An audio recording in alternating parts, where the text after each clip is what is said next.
ମୋ ନାଁ ହେଉଛି ଲିପନ ସାଇ। ଏଇ ଓଥରା ଗ୍ରାମ ୱାର୍ଡ ମେମ୍ବର। ଆମେ ଆଜି ବହୁତ ମର୍ମାହତ ଏଥିପାଇଁ ଯେ ଏତେ ପ୍ରତ୍ୟକ୍ଷ ମାଙ୍କର ଚୋରି ହେଇଯାଉଛି। ତାପରେ ଏଠି ବହୁତ ଚୋରି ହଉଛି। ଆମର ଏଠି ବହୁତ କୃଷକମାନେ ଧାନରେ ପାଣି ମଡ଼େଇଲା ବେଳେ ବହୁତ ମଟର, ବହୁତ କାହାର ବାରିରୁ ଟ୍ୟୁବଲ ବହୁତ ଚୋରି ହଉଛି। କିନ୍ତୁ ଆମେ ଏପର୍ଯ୍ୟନ୍ତ ଗୋଟେ ଦେଖିପାରିଲୁନୁ ଯେ ପୋଲିସ ପ୍ରଶାସନ ଗୋଟେ କାହାକୁ ଧରି ଦଣ୍ଡ ଦେବା।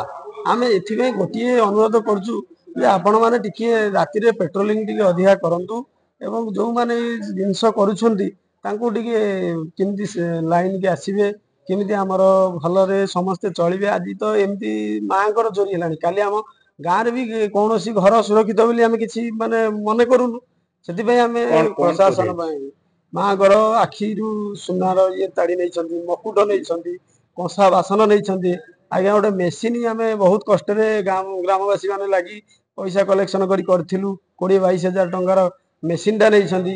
ଆଜ୍ଞା ଏଠି ଯେତେ ଆମର ଯାହା ହେଇଛି ସବୁ ଗ୍ରାମବାସୀ ମାନେ ବହୁତ ପରିଶ୍ରମ ଅକ୍ଳାନ୍ତ କରିକି ଆଜି ବହୁତ ବାଧୁଛି ଯେ ଚୋର ମାନଙ୍କର ଲକ୍ଷ୍ୟ ଲାଷ୍ଟକୁ ମନ୍ଦିର ଉପରେ ପଡିଲା। ଯଦି କାହା ଘରୁ ନଉଥିଲେ ଆମ ମଟର, ମୁଁ ନିଜେ ମୋର ଯୋଡା ଯୋଡା ମଟର ଚୋରି କରିଛନ୍ତି ଆଜ୍ଞା, ଆମେ ତାକୁ ଭରପୁର କରିଛୁ। ଏଗୁଡାକ ଆମର ଆଜ୍ଞା ବହୁତ କଷ୍ଟ ଲାଗୁଛି। ଏମିତି ମନ୍ଦିରରୁ ନବାଟା ବହୁତ ବାଧିଛି। ମୁଁ ନୃସିଂହ ଚରଣ ପଣ୍ଡା କହୁଛି। ଏ ରାମ ମନ୍ଦିର କମିଟିର ପରିଚାଳନା କମିଟିର ମୁଁ ଅଛି ସମ୍ପାଦକ ଅଛି। 2005ରୁ ଏଇ ମନ୍ଦିର ପ୍ରତିଷ୍ଠା କରାଯାଇଥିଲା। ଏ ମାଙ୍କ ପ୍ରତ୍ୟକ୍ଷ ଅଧିଷ୍ଠାତ୍ରୀ ଦେବୀ। ତାଙ୍କଠୁ ଗତକାଲି ବିଳମ୍ବିତ ରାତ୍ରିରେ ସେ ମାଙ୍କର ମକୁଟ, ସୁନା ଆଖି, ସୁନା ଚିତା, କଂସା, ଢାଳ, ମିସିନି, ମାଇକି ମିସିନି, ରାମ ମନ୍ଦିରର 4ଟା ମକୁଟ, ରାମ ମନ୍ଦିର କଂସା, ତାଳ, ଢାଳି ଇତ୍ୟାଦି ଇତ୍ୟାଦି ଘଣ୍ଟ ଲକ୍ଷାଧିକ ଟଙ୍କାର ଚୋରି ହେଇଛି। ମାନେ ଦୁର୍ଭାଗ୍ୟ ବିଷୟ, ଏ ଠାକୁରାଣୀ ଆଖିରୁ ଯୋଉ କାଢି ନେଇଛନ୍ତି ସୁନାର ଆଖି, ସେଗୁଡାକ ଆମେ ଭାରି ସେଥିପାଇଁ ଅତ୍ୟନ୍ତ ଦୁଃଖିତ।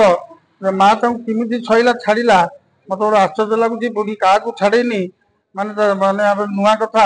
ଗାଁ ମଝିରେ ମନ୍ଦିର, କି ସାହସ କରି ସେ ଚୋରେଇ ନେଇଛନ୍ତି। ଯୁବକ, ନିଶାଢୀ ଯୁବକ, ପାଉଡର ପାଟି, ମଦ୍ୟପ ସବୁ ପ୍ରକାର ବୁଲୁଛନ୍ତି। ତେଣୁ ଯେତେବେଳେ ତାଙ୍କର ଅଭାବ ପଡୁଛି ସେ ବାଧ୍ୟ ହେଇକିରି ଚୋରି ଚାରି କରୁଛନ୍ତି। ଆଉ ଥାନାରେ ଏତଲା ଦିଆହେଇଛି, ସକାଳ ସକାଳ ଦିଆହେଇଛି। ଥାନା ବାଲା ବି ଆସିକି ଇନକ୍ୱାରି କରି ଯାଇଛନ୍ତି। ସେ ଅଭୟ ଦେଇଛନ୍ତି। ଦେଖାଯାଉ, ଆମେ ଦେଖୁଛୁ, ଟିକେ ଅପେକ୍ଷା କରିବୁ, କଣ ଦେଖିବୁ। ଆମେ ବି ଚେଷ୍ଟା କରୁଛୁ, ଦେଖିବୁ କୋଉଠି କଣ ହଉଛି, କିଏ କଣ କରୁଛି ନଜର ରଖିବୁ। ଆମର ଗାଁର ଗୋଟେ ଇଜ୍ଜତ ଚାଲି ଯାଇଛି। ମାନେ ଏଭଳିଆ ଆମ ଗାଁ ମଝିରେ ମନ୍ଦିର, ଯୋଉଟା କି ଦୀର୍ଘ 20 ବର୍ଷ ଲାଗି ହେଇନଥିଲା, ଆଜି ହେଇଯାଇଛି ଅଚାନକ। ତେଣୁ ଆମେ ଭାରି ଦୁଃଖିତ।